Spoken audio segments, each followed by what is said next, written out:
C'est un grand débat depuis la nuit des temps, entre ceux qui y croient et ceux qui n'y croient pas. Mais est-ce vraiment une question de croire ou de ne pas croire ? Ne serait-il pas plus adapté d'observer si ça fonctionne, tout simplement, sans essayer de l'expliquer ou de le rationaliser ? Pour ma part, je ne remets même plus en question l'influence des astres. Et ça depuis bien longtemps, car j'ai fait faire mon thème par des spécialistes sérieux. Les preuves étaient là, sous mes yeux, des gens qui ne vous connaissaient pas arrivaient à décrire mieux que personne les aspects nuancés et subtils de votre personnalité, au point d'avoir l'impression de les laisser entrer dans votre tête. J'ai pu dans un premier temps observer les points communs que j'avais avec les autres personnes qui étaient du même signe que moi. J'ai bien souvent remarqué qu'elles avaient dans le caractère, et même parfois physiquement, des choses en commun. Pourtant, je ne connais pas l'astrologie en détail, ni les aspects de chaque signe. Bien entendu, même s'il y a des tendances similaires, cela est très nuancé d'une personne à l'autre, car il y a un thème astral unique pour chacun d'entre nous.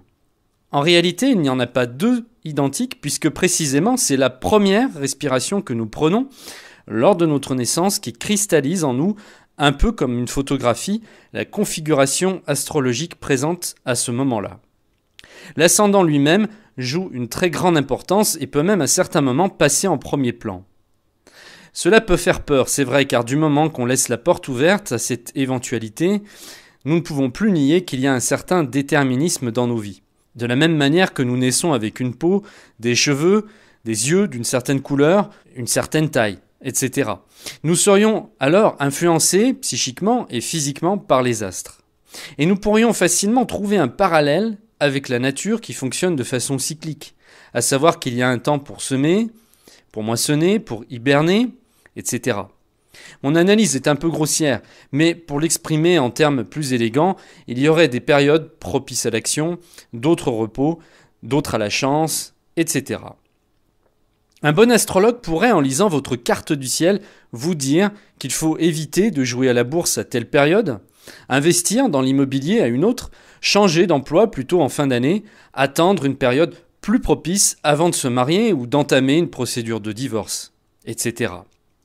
Imaginez que l'on puisse faire en sorte de diviser vos risques et vos efforts par 5 et multiplier vos chances de succès par 3, simplement en vous apprenant à nager dans le sens du courant plutôt que contre. Imaginez que l'on puisse vous donner une sorte de météo de votre vie. Vous ne feriez plus rien pareil. Votre façon de fonctionner serait transformée et tout deviendrait plus facile. Justement, il y a quelque temps, j'ai trouvé un système qui calcule automatiquement les thèmes astraux.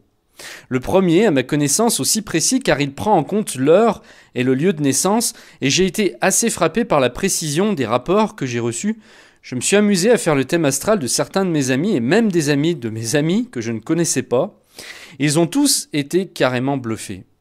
Alors pour recevoir, vous aussi, votre thème astral gratuitement, eh bien, inscrivez-vous en cliquant sur le lien qui apparaît en bas de la vidéo. Et ensuite, vous n'aurez plus qu'à laisser votre prénom et votre email pour recevoir votre thème astral gratuitement.